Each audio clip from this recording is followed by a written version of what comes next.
Wilson Morales from Black Film and TV.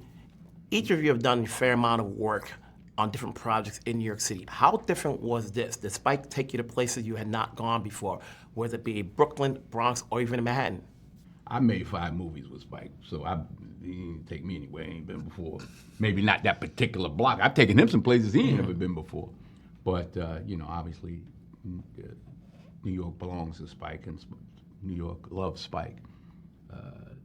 And Spike makes it easy to work in New York, anywhere in New York, with anybody in New York. And so made our job. He owns Brooklyn. I don't know about the Bronx, but he owns Brooklyn. Yeah, somebody got hit on the head with some water in the Bronx. In the Bronx, yeah, that's right. That's right. He don't own uptown. You know how they tolerate him up there. Yeah, we tolerate him up there. You notice I said we. Vernon, I'm from the Vernon. We tolerate Brooklyn up there. Now, obviously, with the exception of working with Spike, this movie's also special because you get to bring along part of your family here. You got your son co-acting in the movie, you got your daughter as an AP. How special is this film? She's been working, she's working because she's working. And his son was in the film because he was good. I can't imagine how it is to be him. Very proud of him. Very proud of what he did, but it's a complicated time for young people, and to see him doing something that he has loved for a long time. He's been a creative kid for a long time, and to see him, pursue and keep rolling and find himself in a position where he was able to manage the pressure of he auditioned. What did he say? How was it for him working with his dad? He said he wanted to do it for some time, Oh, yeah. Yeah. Oh, yeah. Cool.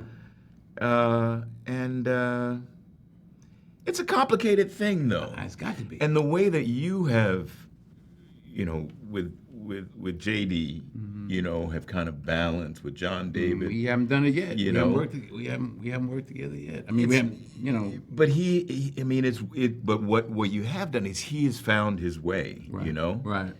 And, he has built a career on his own feet. And I didn't push, Elijah into this. Let me say this. And I know he's choked up about it because it's his son, and I know that feeling. Yeah. His son is going to be fine because his son can act. His son acted across someone who can act. I know good actors when I see one because I am one. His son is one. So I don't know what's going to happen in his career.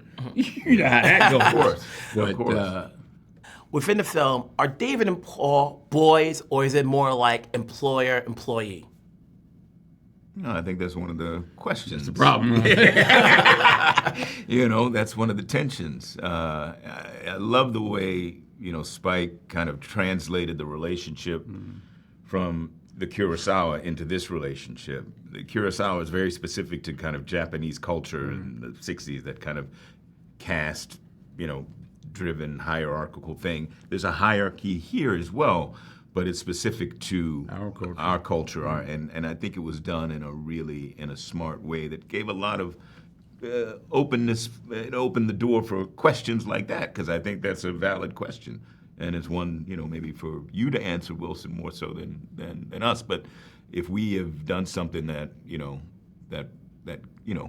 triggered that question, I think that's a good thing. Gentlemen, congrats on the film. Congrats on working with Spike again. It's Yeah. good to see you guys. All right. I ain't seen one of those in a long time. It's just a little That's something just I- a little something just to be wearing. Just I wanted to show you something I took in 2008 at a park, a Spike Lee thing. Oh, wow. Oh, wow. Oh, wow, that's a great picture. wait, is that your? That's your boy? That's my son. That's not my... Yeah, that's Elijah. That's Elijah. Yes. Yeah, that was a Spike party, wasn't it? Yes, it was. It was. Yeah. He was auditioning then? Wilson Morales from Black Film and TV. Hey, you're all working with Spike Lee again. How else did you want to play this character outside what the script called for? The beautiful thing about this script, and I'll say it a million times, is that it was on the page. You know, Alan Fox, you wonder how he has crafted a woman who has such a clear voice and a strong presence, who's elegant and gracious and strong all in one.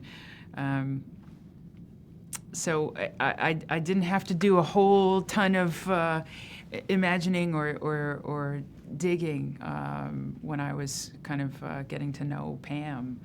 You know, I wish I could have a more, I guess, technical answer for you on that question, but she was right there. And then you put on the clothing and the hair and the makeup, and there's this this 3D, 360 kind of fabulous woman there before you. How's Spike's direction different from what you did on She's Gotta Have It till now? It's not. It's not different. He is who he is, both in front of the camera when he's off the clock and behind when you're on set. You're working opposite Denzel. What did you guys do to establish chemistry so that we, the audience, when we're seeing this, we're seeing that the characters are married and there's chemistry there? Well, I think the preliminary screening, the chemistry test, is where you root out who has the chemistry and who doesn't, right? So I feel like thank you to the heavens above. I walked in 40 Acres and met him that first time, and we had our chemistry read, and it was clear that we'd be able to pull this off. You just, I think you know who you vibe with, who you can work with. Obviously, you don't know how people work in a situation like that. It's an audition scene, so you've got to kind of, just hope for the best when you're someone like Denzel that I, can pull it off on a set. But I think that was there, and it didn't take a lot of work to create.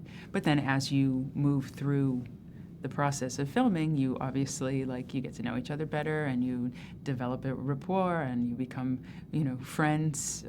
You're more than just two people who've been cast and paid to do a project together, and you do start to generate some real chemistry, which is nice and only adds to the believability of the partnership. You've worked on The Godfathers of Harlem. You've done other series, other films. What did you get out of this particular film that helps your skill set as an actress moving forward?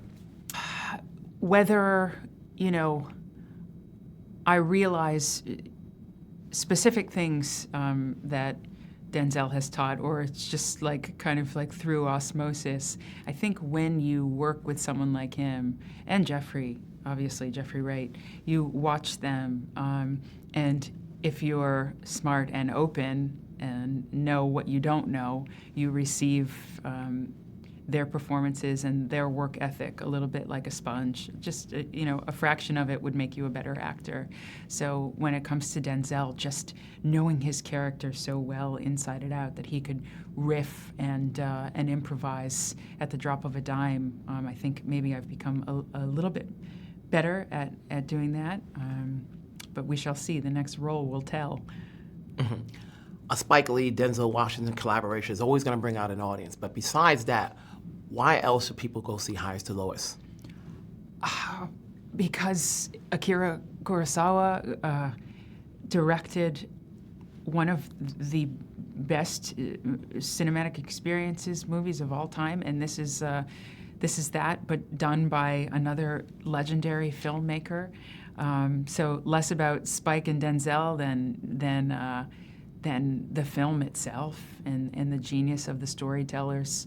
But also Rocky, man, ASAP is incredible in the movie. He is just, he's someone whose work deserves to be seen.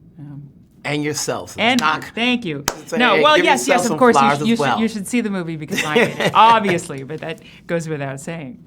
Congrats on the road. Congrats to the film. We'll talk down the road. Thank you, Wilson. Take care. I'll see you around. Yeah.